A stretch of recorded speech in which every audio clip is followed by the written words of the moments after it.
Good afternoon, class.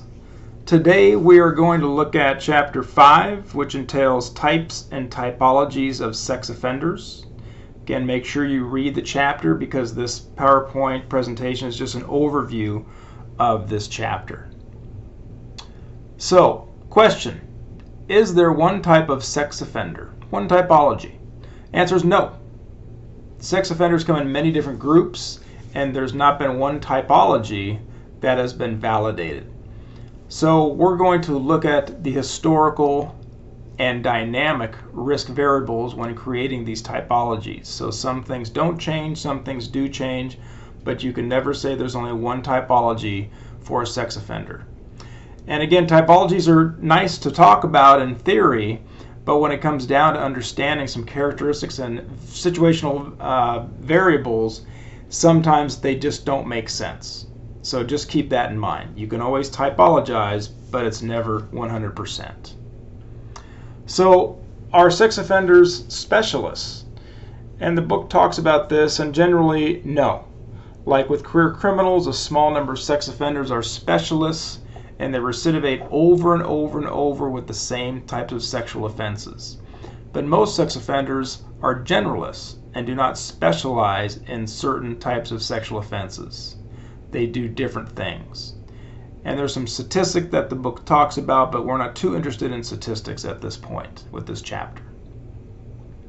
So, typology of rapists. You should know these typologies, just the type, the motivation, and the characteristics. I'm not gonna go over these with you very much in detail because they're on this slide, which you need to read and understand. They're also in the book, in the chapter.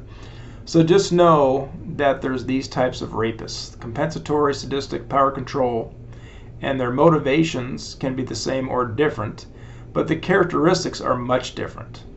So the characteristic of a compensatory rapist is much different than the power control rapist.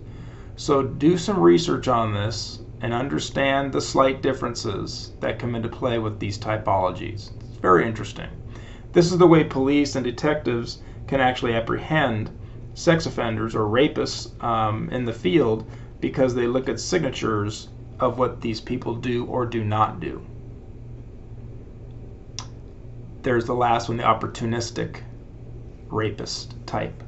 So again, motivation is non-sexual. Characteristics include a recreational, situational offender that does something impulsive or adventure seeking. So again, it's not something that they plan. Okay? So make sure you look at the typologies of those rapists. So when we talk about child sexual abusers, there's situational offenders, and that's broken down into regressed, which is the primary attraction is to age mates, and many are married. Abuse is generally a reaction to stress and leads to low self-esteem and general negative events. We talked about that. They tend to victimize children to whom they have easy access to.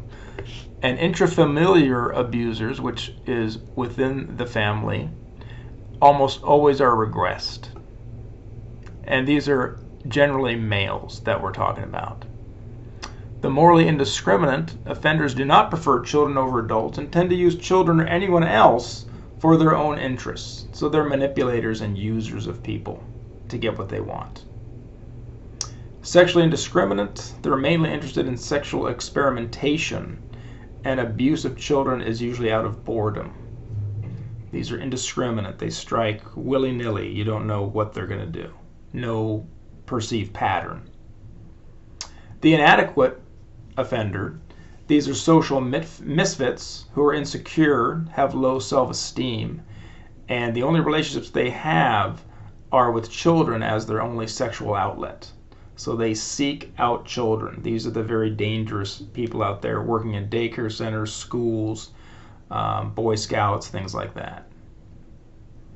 So some typologies for child sexual abusers. There's the preferential offenders, the seductive child abusers, seducing a child,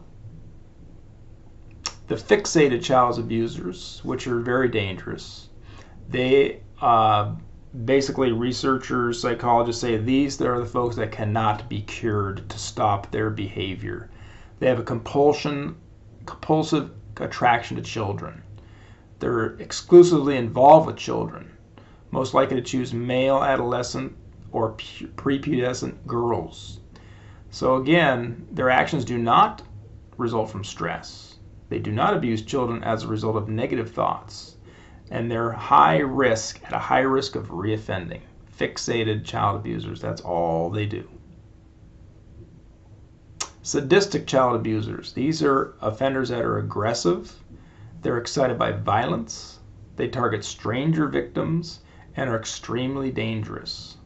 These are some of these sexually violent predators that we're going to be going over at a certain point in this semester. Okay, that's a very quick overview of this chapter, but make sure you read the chapter and the questions at the end. And again, make sure you know the typologies of the rapists. Those are important, okay? Anything else, please let me know, email me, or put it in the discussion tab. Thank you, enjoy.